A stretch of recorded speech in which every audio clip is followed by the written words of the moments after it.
Hi, all. I hope that you enjoyed reading the first chapter of our ethics book. I wanted to take a few minutes to talk to you about some of the themes that come up in this chapter. Basically, this introduction is trying to make us aware that we all have a lot of assumptions when we go into a conversation about ethics. And those assumptions have to be questioned. We can't take it for granted that even something as simple as thou shalt not murder can always be true. Think of some of these examples in the book, the case studies that are presented. You have this crazy story about Tracy Latimer, who was killed in a sort of mercy killing by her father. You have Jody and Mary, and we think about the way that the passive definition of murder, like are you killing someone if you are just actually not sustaining their life? Are those the same things? And then baby Teresa, who in some states wasn't even considered alive because without brain activity, she would never have been alive. So we're called on to think about our very definitions of life and death, of personhood, of responsibility even. If someone forces you to do something, are you as guilty as you would be if you did it of your own accord? If you stand aside and just let something happen, are you still guilty of that action occurring? So these are the kinds of questions we're going to be getting into this semester as we think about ethics and we think about our own moral responsibility. I wanted to draw your attention to a couple of particular ideas here. This idea of what is life. So what comes up in this chapter several times is how we define life, how we define living, how we define death. But also is the idea of how we define the good life. What are the factors or the criteria that go into making a life worth living? Now, I've lived in New York a long time, and sometimes I feel like I go to some other place, I travel somewhere, I have family in middle Georgia that, life just isn't worth living here if I don't have access to all of my favorite restaurants or my favorite organic foods or all the things that we kind of take for granted with life in New York City. But on an even larger level, it might be easy to say that someone like Tracy Latimer had no quality of life. Her life wasn't worth living because she was in so much pain that couldn't, in fact, be mediated by any sort of medication.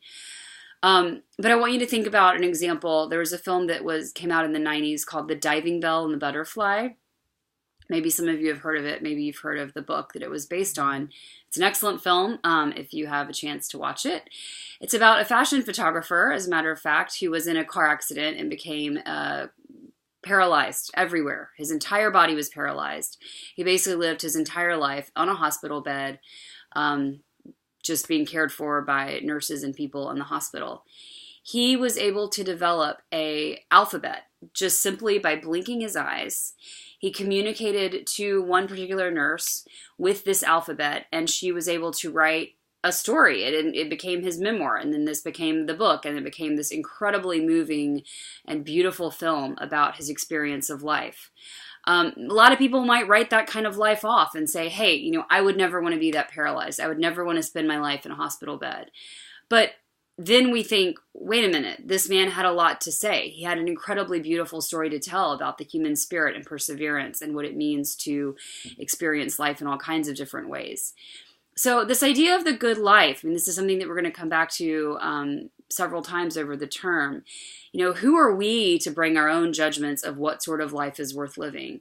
Who are we to tell another human that this and that life is only the kind that should be given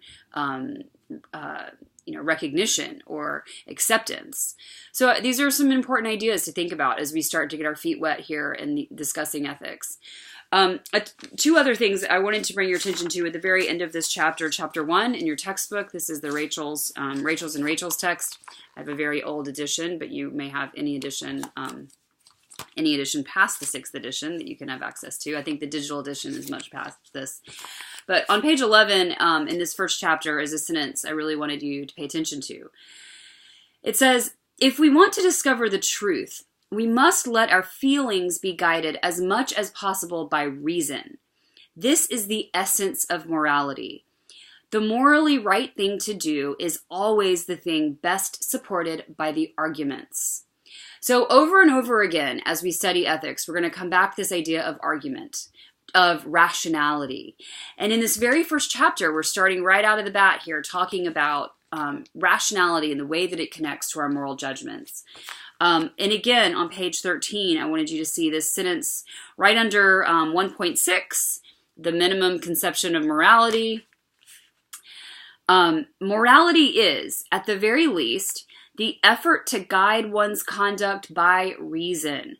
That is, to do what there are the best reasons for doing while giving equal weight to each individual affected by one's decision. So when we think about morality, and again, when we think about these case studies that many of you may have initially thought, oh man, that father never should have killed that daughter. But then you started to think about it and you realize, well, I guess I can sort of see where he's coming from. Or it made you begin to question some of the things that you took for granted. What you were doing was questioning your own assumptions, questioning those intuitions that you take for granted, and bringing rationality to view on the particular instance.